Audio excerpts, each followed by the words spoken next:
ನೋಡಿ, ನಮ್ಮ ವಿರೋಧವೂ ಕೂಡ ದ್ವೇಷ ಭಾಷಣದ ಬಿಲ್ಗೆ ನಮ್ಮ ವಿರೋಧವೂ ಕೂಡ ಇದೆ. ಆ ಇರೋ ಕಾರಣದಿಂದ ನಾವು ಅವರ ಗಮನ ಸೆಳೆಯತಕ್ಕಂಥ ಕೆಲಸವನ್ನು ಮಾಡಿದ್ದೇವೆ. ಅದು ಒಂದು ಕಡೆ. ಆದರೆ ಈ ಪರಿಶಿಷ್ಟ ಜಾತಿ ವರ್ಗಗಳ ಮೀಸಲಾತಿಯ ಬಿಲ್ಲನ್ನು ದೋಷಗಳಿರುವ ಕಾರಣ ಅದಕ್ಕೆ ಸಮಜಾಯಿಷಿಯನ್ನು ಕೇಳಿದ್ದಾರೆ. ಅದನ್ನು ಏನು ನ್ಯೂನತೆಗಳಿದೆ, ಇದನ್ನ ಸುಪ್ರೀಂ ಕೋರ್ಟ್ನ ಅಡಿಯಲ್ಲಿ ಏನು ಆದೇಶಗಳಿದೆಯೋ ಅದನ್ನ ಪಾಲಿಸಿದ್ದೀರಾ? ಒಂದು. ಎರಡನೇದು, ಆಯೋಗವನ್ನ ರಚನೆ ಮಾಡಿ ಆಯೋಗದ ಶಿಫಾರಸುಗಳನ್ನ ನೀವು ಯಾಕೆ ಇದರಲ್ಲಿ ಕ್ರೋಢೀಕರಿಸಿ ಮಾಡಿಲ್ಲ ಅಂತಕ್ಕಂಥ ಇದನ್ನ ಮಾನ್ಯ ರಾಜ್ಯಪಾಲರು ಕೇಳಿದ್ದಾರೆ. ಅದಕ್ಕೆ ಅವರು ಉತ್ತರ ಕೊಡಬೇಕಾಗುತ್ತೆ.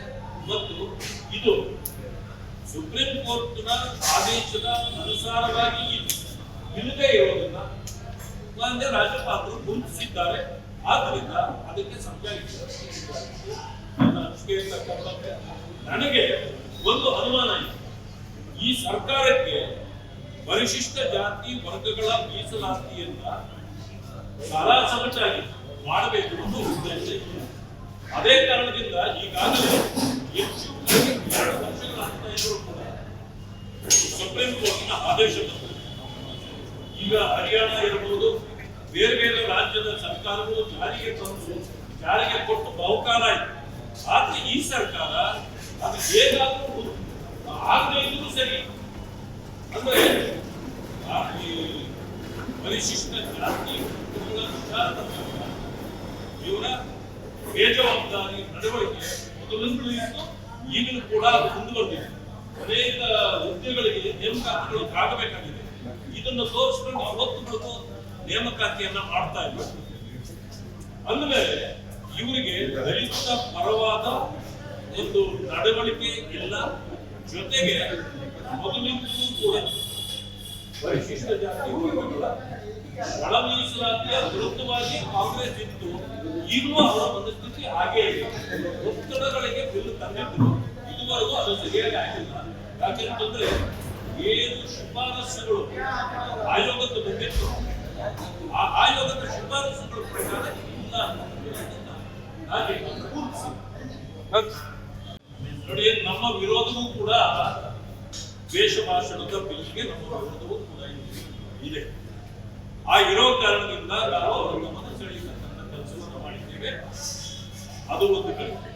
ಆದರೆ ಈ ಪರಿಶಿಷ್ಟ ಜಾತಿ ವರ್ಗಗಳ ಮೀಸಲಾತಿಯ ಬಿಲ್ಲನ್ನು ದೋಷಗಳಿರುವ ಕಾರಣ ಅದಕ್ಕೆ ಸಮಜಾಯಿಷಿಯನ್ನು ಕೇಳಿದ್ದಾರೆ.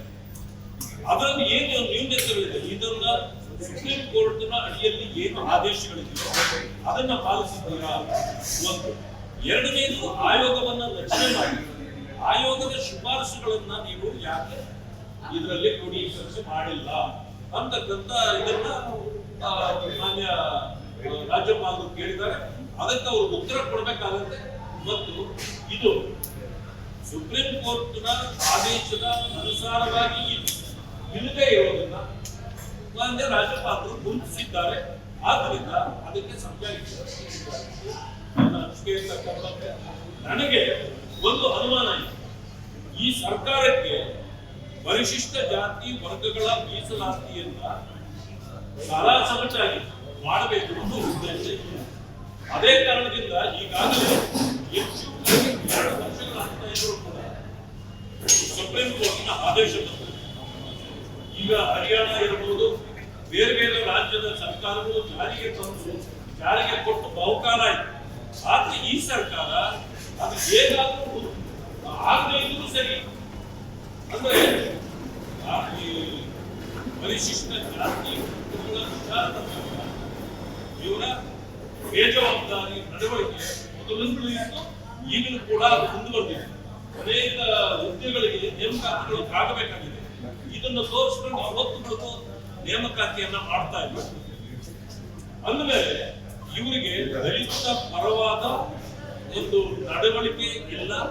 ಜೊತೆಗೆ ಮೊದಲಿಂದಲೂ ಕೂಡ ಪರಿಶಿಷ್ಟ ಜಾತಿ ಒಳ ಮೀಸಲಾತಿಯ ವಿರುದ್ಧವಾಗಿ ಕಾಂಗ್ರೆಸ್ ಇತ್ತು. ಈಗಲೂ ಅವರ ಮನಸ್ಥಿತಿ ಹಾಗೇ ಇದೆ. ಒತ್ತಡಗಳಿಗೆ ಬಿಲ್ ತಂದಿದ್ರು, ಇದುವರೆಗೂ ಅದು ಸರಿಯಾಗಿ ಆಗಿಲ್ಲ. ಯಾಕೆಂತಂದ್ರೆ ಏನು ಶಿಫಾರಸು ಶಿಫಾರಸುಗಳು ಆಯೋಗಕ್ಕೆ ಬಂದಿತ್ತು. ಆ ಆಯೋಗದ ಶಿಫಾರಸುಗಳ ಪ್ರಕಾರ ಇಲ್ಲ ಹಾಗೆ ಕೂರಿಸಿ. ಕ್ಷಣ ಕ್ಷಣದ ಸುದ್ದಿಗಳಿಗಾಗಿ ಫ್ರೀಡಂ ಟಿವಿ ಸಬ್ಸ್ಕ್ರೈಬ್ ಮಾಡಿ, ಲೈಕ್ ಮಾಡಿ ಹಾಗೂ ಫಾಲೋ ಮಾಡಿ. ಹೊಸ ಸುದ್ದಿಗಳ ನೋಟಿಫಿಕೇಶನ್ಗಾಗಿ ಬೆಲ್ ಐಕಾನ್ ಮೇಲೆ ಕ್ಲಿಕ್ ಮಾಡಿ.